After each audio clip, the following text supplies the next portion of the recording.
Good afternoon, Evan. How are you today, kid? Oh, am I good? Oh, yeah. Your team came back from 24 down. Yeah. The Beard dropped a big number. Yeah, we played defense down the stretch. Landry Shamet was bodying Devin Booker. There was a huge steal on Chris Paul, who wouldn't miss a big shot. A great challenge by Steve Nash. But here's my question. Yeah. Where were you? Where was I? Where were you at 1 in the morning? I was sleeping, dreaming of Wendy's Baconators. Craig, you work in the afternoons now. Yes, I do. You no longer have the convenient Giannotti, Boomer, even Recco exclusive.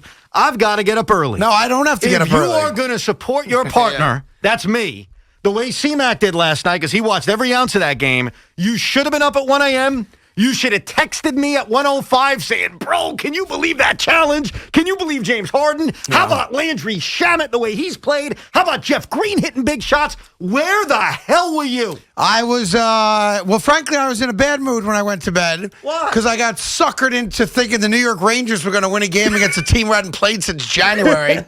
So I decided to give Ranger hockey on DVR a shot. How'd that go? I went on Twitter. I said, don't tell me how it ends. I'm about to watch it. 30 seconds later, they lost 5-2. I'm like, good. Just saved me 2 hours of my life. Congratulations. It's a regular season game.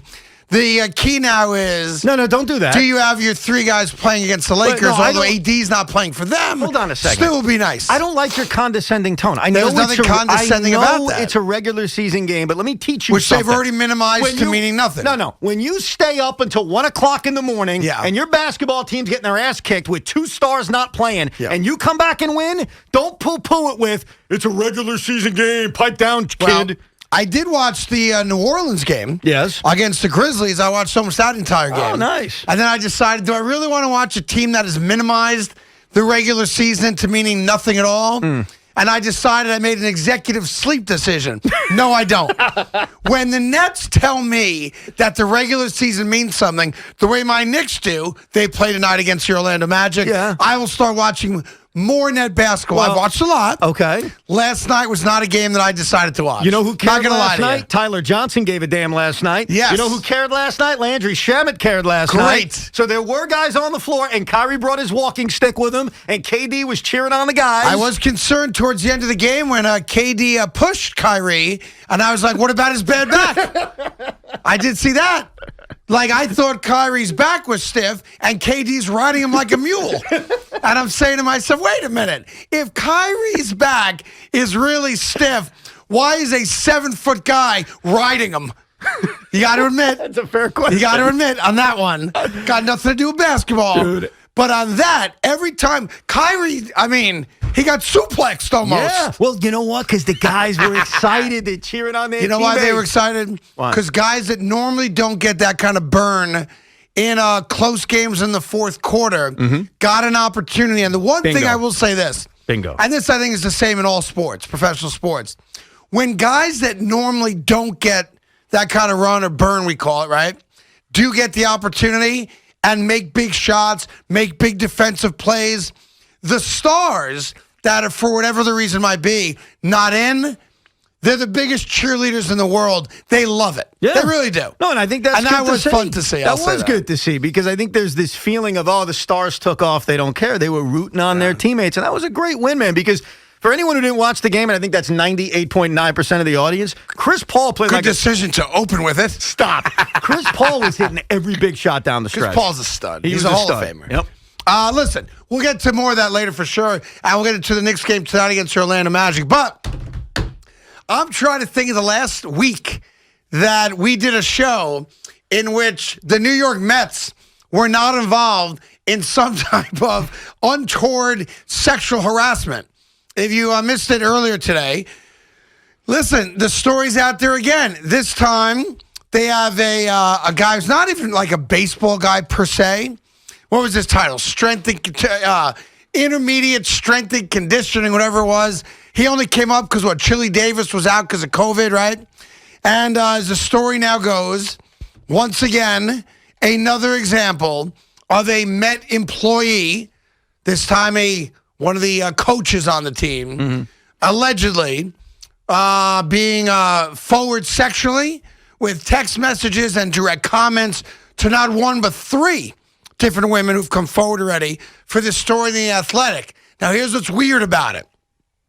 As the story goes, there's a woman who's in charge of what amounts to human resource. What are the exact titles? What? Employees Relations Manager. Okay, whatever. It's some fancy schmancy title for human resources, right? Right. Her name is Aubrey Wexler.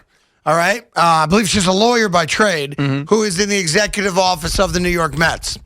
So these three women, as the story goes, back in 2018, at least one of them in 2018 actually had the strength and the fortitude to go forward and say something and complain about how she was being treated by this guy, right? So that happened in 2018. The Mets allegedly, at the time, did some kind of internal review of it and acknowledged that he did something that was untoward because they do claim that they punished him in some manner. Well, they claim that there was some kind of counseling that was done and some kind of, I wouldn't even use the word punishment, but they did take notice of what was accused of this gentleman, Ryan Ellis. I shouldn't probably use the word gentleman. And that they did something about it, but they didn't terminate him. And the end result was they didn't terminate him, but there was some counseling done to him. Right. So the allegation is that he said to one employee, quote, I stare at your ass all the time. If only I could have 15 minutes alone with you. He remained employed with the Mets through 2018, through 2019, through 2020, into January of this year. The Mets are now claiming, after the Jared Porter situation, that on January 19th, they got new information about the conduct of this guy back in 2017, 2018. And as a result of that, 3 days later on the 22nd, they decided to violate the guy, fire the guy for violating company policy. Right. Here's what we've just learned. And it was an undercover thing that was going on. The 2017 through 2020 New York Mets were every bit as bad, but under the radar, as the 1986 Mets. Being a woman and either working for the Mets at the time or covering the Mets at the time was like going to an Animal House fraternity party. And there was no guarantee that you were not going to be the target on any particular day of unwanted advances, text messages, of Mickey Callaway being shirtless, asking you to look up your skirt. But we know of two guys. Two guys. Right. But we also know. Now, there could be more, but that's what we know of. Jared Porter, of course, not with the Mets, got fired. It appears that the New York Mets, not now, because I will say this, they fired a guy on January 22nd based on something they knew about back in 2018. This was not the Steve Cohen-owned Mets in 2018. And I think that's got to be the key, one of the keys to this story. Steve Cohen, since he bought the Mets, has made it very clear there's no 1 strike, 2 strikes, 3 strikes. If we find out about it, you're gone. Oh, yeah. And I applaud him for that. Well, it's clear that after what happened with Jared Porter in hiring him and the accusations that came out, even though Mickey Callaway's been gone for a while, the embarrassment of, hey, these accusations were brought up when he was Met manager. Yeah. He was not terminated because of that. He was terminated eventually because he was a bad manager, not because of the accusations that clearly this organization and Steve Cohen probably said, we got to clean this mess up. Yep. So if there's anything there that's been going on the last few years that I'm not aware of, let's address it. Now, they claim in this article in The Athletic that, quote-unquote, new information has emerged. I think that's nonsense. I think the new information is the new boss saying this kind of garbage won't be tolerated. Yep. That's probably, Craig, the new information. Yep. And listen, there's an uncomfortable part of this conversation I think we have to have. And I recognize it's a risky proposition to have the conversation, but I think it's good. We have to have it in fairness. When the Jared Porter story happened, one of the big takeouts of it, I think somewhat unfairly, was to attack Sandy Alderson. You know, why didn't Sandy Alderson talk to women, for example, before he hired Jared Porter? Why didn't the New York Mets, dive deeper into Jared Porter's background when all we knew across the board, coast to coast, was that Jared Porter had a sterling reputation? Mm-hmm. And they did talk to a lot of people, but they admitted they didn't interview any women. And they were criticized for that, probably fairly so. Then the Mickey Callaway story comes out. Now you have this Ellis story coming out. And it does appear that there's a pattern prior to Steve Cohen owning the team that there was a boys kind of fraternity type atmosphere when it came to some guys on the team and how they treated either female employees or women that covered the team.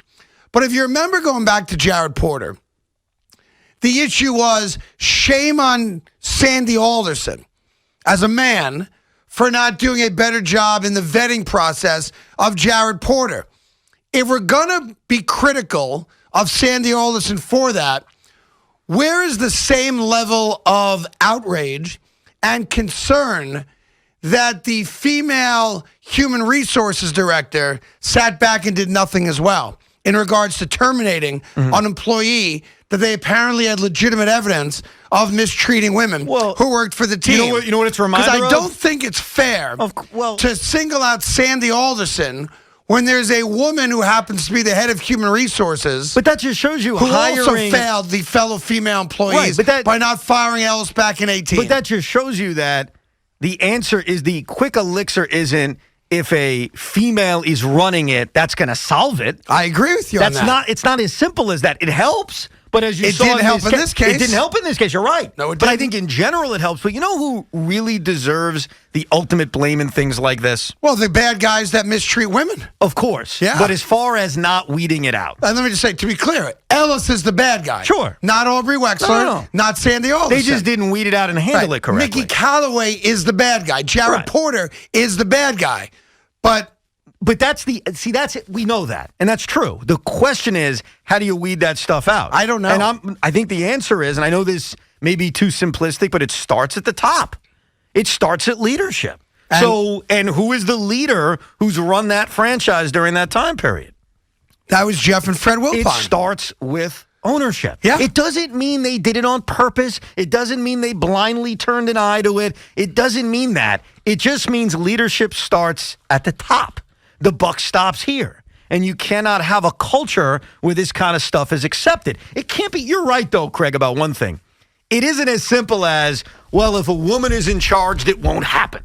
It helps. But yeah, in a case like this, didn't help. The person who these brave females were complaining to about what was going on was a woman. They looked into it. I don't know the ultimate reason why she didn't fire him, whether it was there's not enough hard evidence or whatever it was. I don't know. I can tell you that I imagine nothing happened between then and 2020 that all of a sudden warranted him being fired if he wasn't fired back in 18, other than there's a new owner who has now probably charged his human resource director with, listen, what don't I know about my employees? Is there somebody currently working here that effed up in a manner that I find unacceptable that should not be a part of the organization? That's what took place with this Ellis guy. 100%. Now, do you remember the story? And I apologize, I forget the guy's name. Do you remember maybe like 5 years ago, there was that Met employee who got fired after a female employee was eavesdropping on a conversation he had in his own closed-door office, and the Mets fired the guy afterwards. Do you remember that? It was about 5 years ago. So are you talking about the PA announcer that was fired? You'd have to tell me the story you're looking at. I don't know if it's the same. No, because I remember hearing this. The Mets had a longtime PA announcer who made an off-color joke. But it was in his own office, right? That was overheard. Yeah. So we are on the same page. I think so. Okay. But I think it's the story, if I remember correctly. I'm not even sure if it was a sexual charge joke or a joke in bad taste about a group of people or whatever it might be. But if I remember correctly, it was in his office. The guy was in his own office, door closed.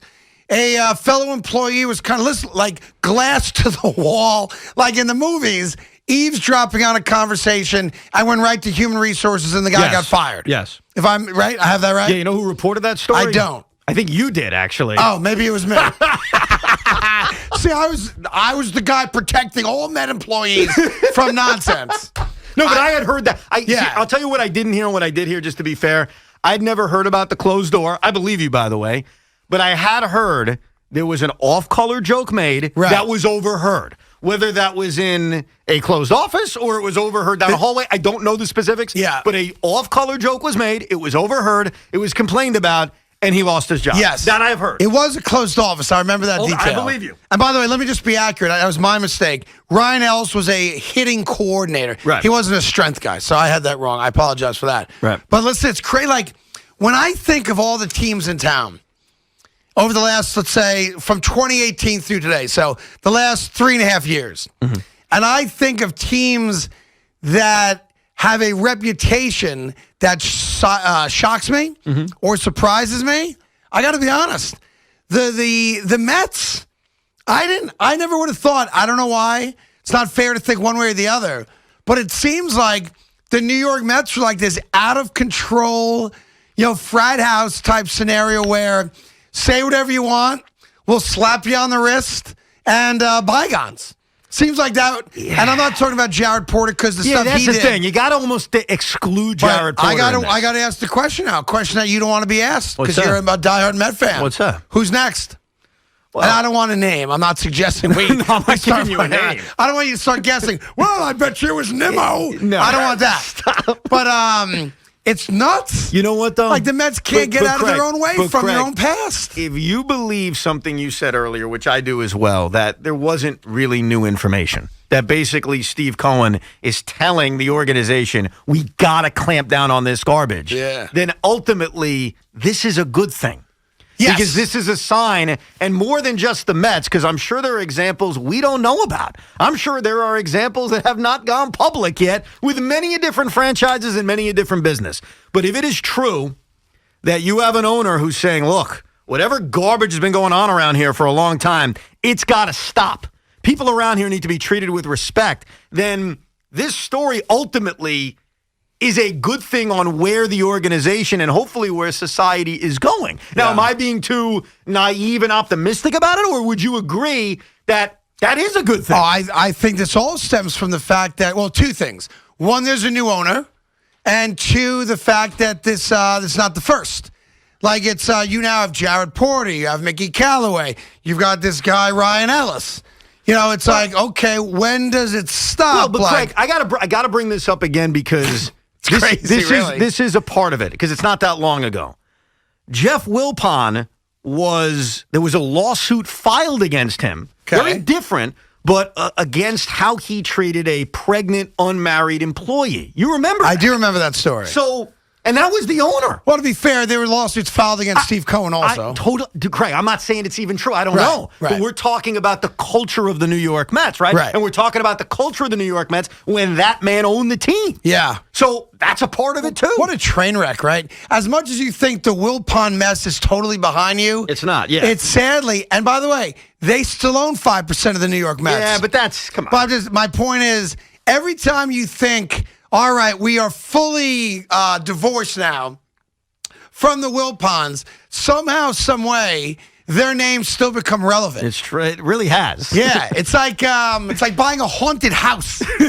Like you have a big seance. You're like, diddy-bum, bum, diddy-bum, bum, diddy-bum, bum. And you think you finally get rid of the evil spirits. And then one day you're minding your own business, eating eggs and toast, and a knife comes flying past your head, and it sticks in the wall. And you're like, wait a minute, where'd that flying knife come from? The house is still haunted. The Wilpon, you know what? Here's what we need to do. And I'll reach out to Steve Cohen about doing it. I believe on opening day at Citi Field, whatever amount of people are allowed to be there. Yes. We need a parking lot seance, like an old Native American rain dance. Oh, really? And I believe we need to remove the Wilpon juju from the stadium. Because he keeps coming back. I clearly have someone in mind who can lead that for us. Who is that? Somebody with experience, somebody who knows all about it, and somebody who most of you mocked for doing it. So I would love to invite and welcome back Kyrie Irving. Kyrie Irving did that in the Boston Garden. Yes. With the sage. You're damn right he did. I believe that's what we need to do. I believe we need to reach out, find out exactly how that works. What the right, I don't know what, it's not a prayer per se, but whatever it might be. I think the Wilpon juju needs to be officially removed. Maybe for those of you listening, if you know somebody in your life who's one of those types like black magic, seance type folks, please call in right away. because I think we need to involve the experts. And it could be any denomination of religion. We could bring them all out there. We could bring a shaman, a priest, a rabbi, you name it. I think there is Wilpon juju that still reeks over the New York Met organization. And proof of it again is this crap with this guy else. On a much lighter and non-serious note, when you talk about the Wilpon juju. Is serious? No. So this morning it came out that the Mets got outbid on Adam Duvall. That very much felt like the ghost of the Wilpons coming back. Outbid again on somebody? On Adam Duvall. How do you get outbid on a guy that no one heard of? How does that happen? Did have a good year last year. It's one thing to be outbid on George Springer, to be outbid on, I don't know, Real Muto, to be outbid on, pick your favorite guy that got outbid on Trevor Bauer. You got outbid on Adam Duvall? Yeah. Wow. And the only reason I'm not mad about it is because I didn't want Adam Duvall, so I'm good with it. But, you bring up something that's true. It seems like we can't rid ourselves of the Wilpons. As much as we want to, we need there's something. Always something that's a reminder of it. What do? Do we hold hands and chant Mecca like a high, Mecca hiney ho?